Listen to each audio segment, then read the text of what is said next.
There aren't many things that can bring the entire NBA world to a screeching halt late on a Saturday night. Did someone drop 100 points? Did LeBron suddenly retire mid-season? Did Michael Jordan decide to lace his sneakers up one last time? Nope, but what did happen was just as mind-blowing. Oh my god, we all gasped in unison as the news hit. Luka Doncic has been traded for Anthony Davis. At first, I refused to believe it. This had to be some kind of elaborate hoax. I was waiting for the follow-up tweet to tell us we'd all been punked, that the Mavericks front office hadn't actually lost their minds. But the reality set in within minutes. This trade was real. Luka Doncic, the same player Mark Cuban swore he would never trade under any circumstances, was gone. The same player who carried Dallas to the third of its finals appearances, who miraculously fell into their laps 7 years ago, had been sent packing.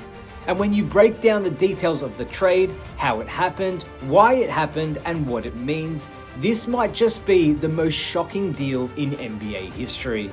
Now that we've had some time to process the Luka AD swap, the sheer absurdity of the situation should be settling in, and yet it really hasn't. A trade so outlandish that fans are now speculating whether the league orchestrated it just for ratings. That's next level crazy. Imagine making a move so baffling that people genuinely believe it was done for clout. And the more you look at it, the worse it gets. For starters, according to multiple reports, none of the key players involved had any idea that this was happening. Not Luka, not AD, not even Lakers GM LeBron James. Yes, I said what I said. This deal apparently materialized in the shadows, which sounds more like a conspiracy theory than a legitimate front office decision. But that's not even the craziest part. The Mavericks weren't forced into this move. Luka never requested a trade. He wasn't unhappy, there was no drama, no slow build-up of reports suggesting he was looking to leave. Dallas just traded him. And they did it without even shopping him around. They didn't create a bidding war. They didn't see what other teams were willing to offer. They simply called the Lakers and said, yeah, AD, I guess that works. Think about that for a second. If Rudy Gobert is worth 5 first-round picks, if Mikal Bridges is worth 6, if a past his prime Paul George costs OKC a young Shai Gilgeous-Alexander and 5 picks, then what could a 25-year-old Luka Doncic, a top 3 player in the league, have fetched on the open market? Oh, I don't know, maybe an entire franchise?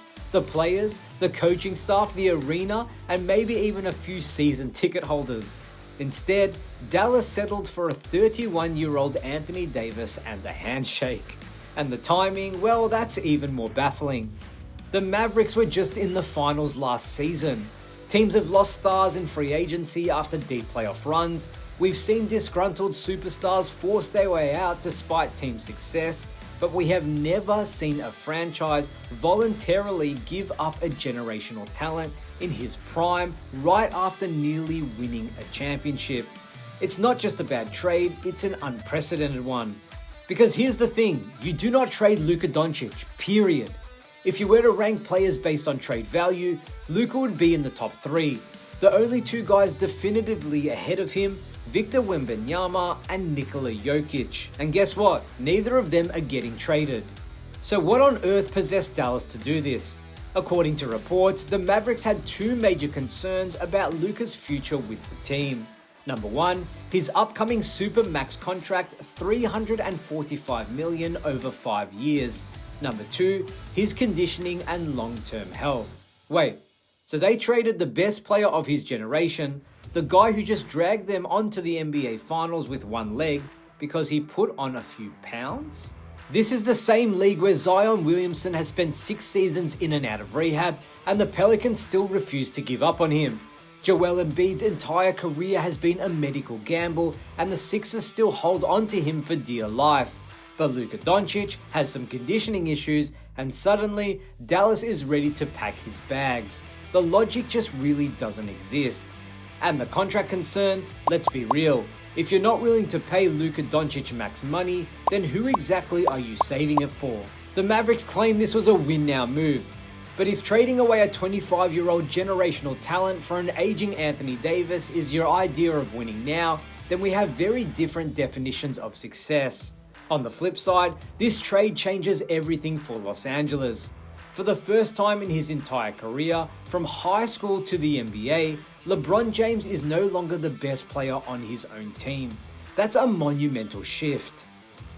And the irony, Luka and LeBron essentially have the same playstyle. They're both oversized, ball-dominant playmakers who control the offense. The only difference, at this stage, Luka does it better. For the first time in 2 decades, LeBron is going to have to adapt, actually play off the ball, defer to someone else, and let the offense run through another star. That alone makes this a fascinating experiment. But let's be honest, the Lakers front office isn't playing checkers here. They're playing 4D chess. The moment Dallas made the call, LA knew exactly what had to be done. Their window with LeBron and AD was closing. They could either go all in on a 40-year-old LeBron for one last ride, or they could set themselves up for the next era of Lakers basketball. Really, the decision was easy. And just like that, Los Angeles landed the next face of the franchise. From a short-term perspective, maybe the Mavericks look competitive. Maybe AD slots in well, maybe they even go deep in the playoffs. But in 20 years, when people look back on this trade, they're going to ask the same question. Why on earth would the Dallas Mavericks trade a player like Luka Doncic? Because players like him often don't come around. And when they do, you simply do not trade them. You build around them, you pay them whatever it takes, you give them absolutely everything. Because otherwise, you end up exactly where the Mavericks are right now, wondering how they let a generational talent slip through their fingers. If you enjoyed this video, don't forget to like, share, and subscribe for more upcoming videos and NBA content. My name is Damian Peters. Thank you so much for being here, and I'll see you next time.